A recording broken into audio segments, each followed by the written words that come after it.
Bienvenue à tout le monde, nouvelle vidéo, bordel interview maker. Aujourd'hui avec Reva, une amie que je connais depuis longtemps, depuis le lycée. On se voyait déjà au lycée à l'époque avant, et qui va nous parler un peu de son parcours et de sa vie et de ce qu'elle fait. Allez, tout de suite. Je m'appelle Reva Munier, je suis la fondatrice de Bubble Food Tahiti et de Reva Vision.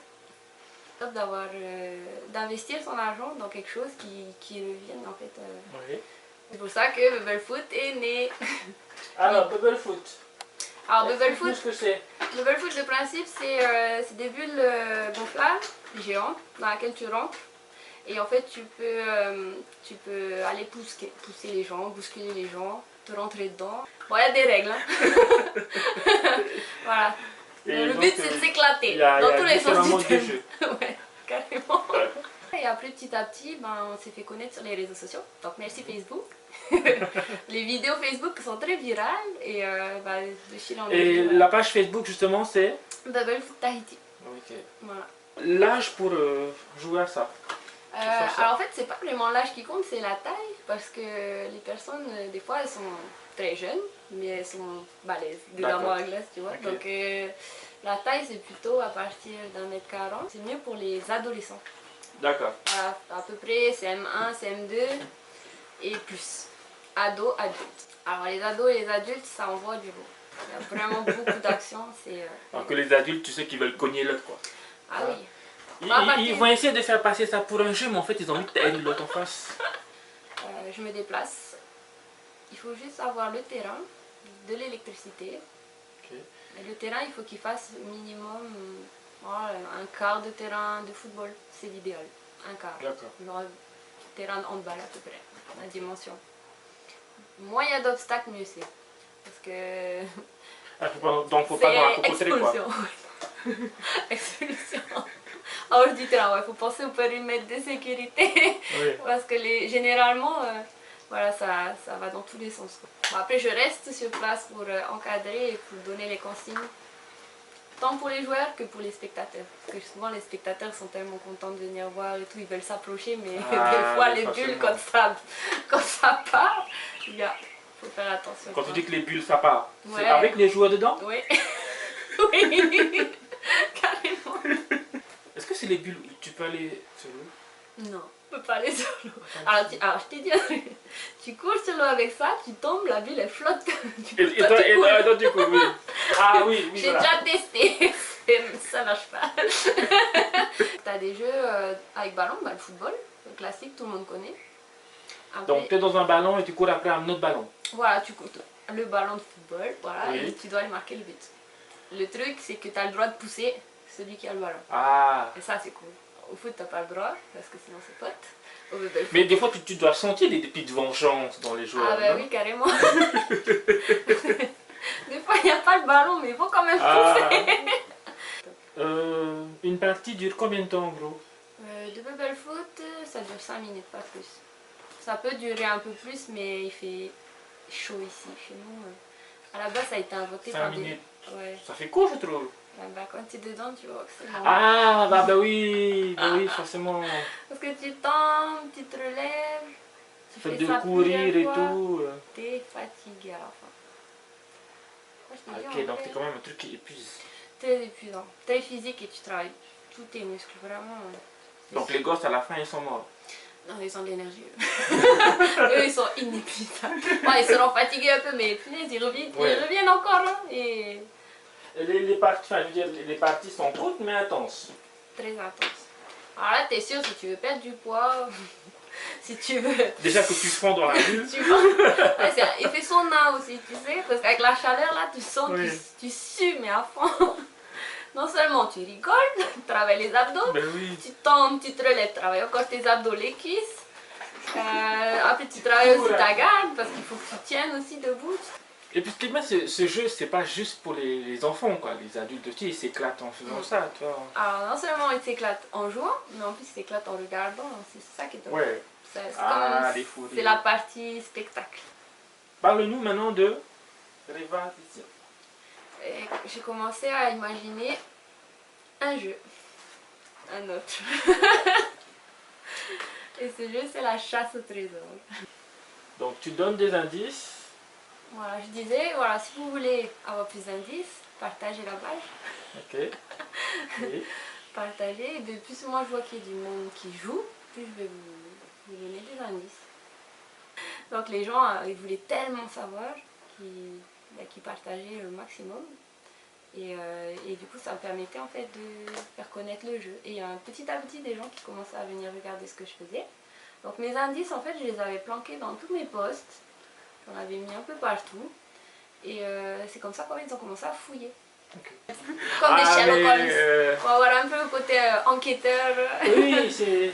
Voilà, faut aimer ça aussi et avoir du temps. C'est ça le truc, c'est avoir du temps pour se casser les neurones. Se creuser les neurones. Et c'était marrant parce que y a des gens qui avaient vraiment la niaque. Et... Il y avait une première chasse où c'était donc ça que... Comme agenda avec... Voilà, avec d'autres choses à l'intérieur. Et une personne, une famille qui est en Nouvelle-Calédonie à trouver. Donc en fait, même si eux ils sont loin, ils ont trouvé l'indice pour venir chercher un truc qui était enterré. Oui. Sauf... Donc juin 2021, tu lances la deuxième chasse au trésor. Voilà. Pour les mamans, une édition avec les mamans. Et d'ailleurs, toi, tu avais été carrément sympa de laisser ton trésor avec moi. Donc, oui, donc alors il y a des produits Whitney qui sont dans le trésor, un beau paquet. Ouais, un beau paquet. Voilà. Et tu as été le premier à dire ouais, ok, je t'emmène ça, direct les venus tout, tu vois.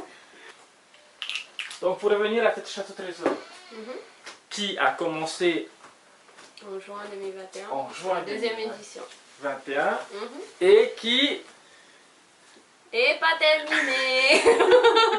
En stand-by. Tu peux ouvrir les yeux. Voilà. Alors pourquoi est-ce qu'elle n'est pas terminée cette chasse? Parce que déjà personne n'a trouvé. Mais bon, il y a des personnes qui sont très proches de trouver la réponse. Hein. Donc, oui, alors... petit à petit, les personnes m'envoyaient des avancées, donc je pouvais voir un petit peu qui était où. Et c'est ça que j'ai bien aimé, c'est que les gens exploraient un peu Tahiti. Donc ils m'envoyaient des messages pour me dire ah j'étais avec ma famille, on a été là, on est revenu bredouille, mais au moins ça fait du bien, tu vois, on a pu revoir des endroits ou découvrir des endroits top. Donc en fait, les gens se déplacent vraiment à des endroits autour de Tahiti, en suivant les indices que tu as mis dans tes posts. Avec leurs hypothèses, ils ont interprété ma façon de voir les choses à la manière, et ils sont allés à des endroits un peu partout. Je crois que c'est en janvier 2022. Je reçois un coup de fil. Bon, entre temps, j'avais donné plein d'indices quand même, parce que je me disais, bon, ça dure, ça faisait quand même longtemps, les gens... Il y en a beaucoup qui ont lâché, mais vraiment les plus persévérants ont continué. Alors qu'il y en a qui étaient juste à côté? Ouais, il y en a qui étaient pas loin, de ce que je voyais. Hein. Et un jour, je reçois un coup de fil, donc c'est un monsieur. Il me dit, j'ai la clé. Parce que j'avais planqué une clé. Quelque part sur Tahiti. Voilà. Il a dit, bon, j'ai la clé. Et moi, le matin, je me réveille, la tête dans le chou. Je lui pose déjà la question, est-ce que tu joues? Il me dit, je joue à quoi? Donc déjà là... Je lui dis, mais attends, mais comment t'as trouvé la clé? Il me dit, je suis partie au petit coin. Et je sais pas, je regardais, puis je la vois. C'est la boîte. Le gars, il va pisser et il voit la boîte.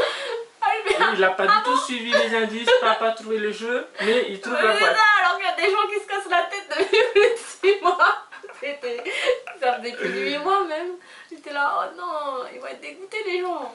Donc il me dit, non, j'ai trouvé la boîte. Je fais, oh. Mais je m'étais dit, non, impossible quoi, je l'avais bien planqué. Mais non.